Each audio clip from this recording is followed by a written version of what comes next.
Yo, what's up guys? Ito binabaybay natin tundaan patungo ng Panganiban, Camarines Norte. Nabanggit nga ng ating kasama na ito yung bayan ng ating idol na si Senator Robin Padilla.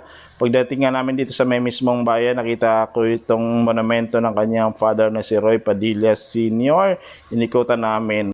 Habang patungo kami dito sa Panganiban, ito may napansin ako sa beach resort kaya naisipan namin yung bumaba muna. Tumitingin sa paligid dahil ito po ay overlooking at gusto ko rin po makita yung bandang baba. Tara, pasukin na natin. Huwag na tayo magbayad ng entrance fee.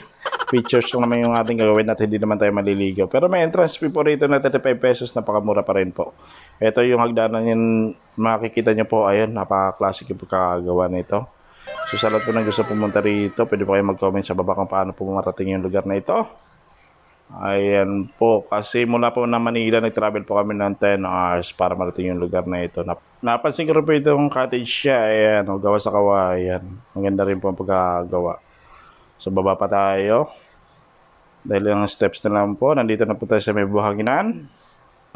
Ayan po, sa lahat po ng gusto pumunta rito, guys. Ayan, okay na rito. Ito, may tambayan pa rito, may upuan po sa may bandang gilid. Ayos.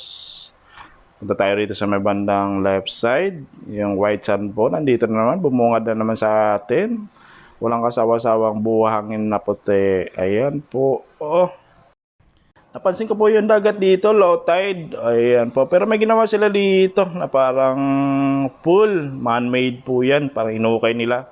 So ito na po, may nakita ko isang babae. Baka ito na po yung aking kapalaran. Ayan, lapitan natin. Baka sakaling gumalaw. Ayan po, ay Serena po pala.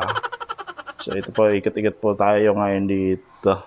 Lapitan nga natin itong isang monumento ng Serena.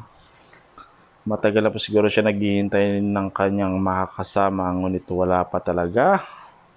Sayang naman. Dito po tayo. Ito po yung bandang dulo. Ayan o, halos napakahaba ng mga white sand dito. Sa may Panganiban at Paracale. Halos boundary po kasi ito ng ng dalawang bayan. Balik tayo rito at tayo aakyat na rin.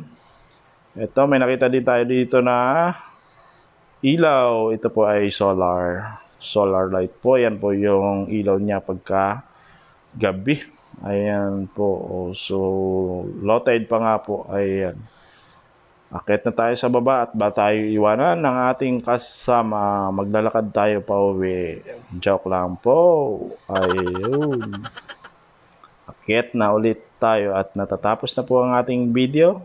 Salamat po sa inyong panonood. Hanggang sa muling pagkikita. Bye bye po.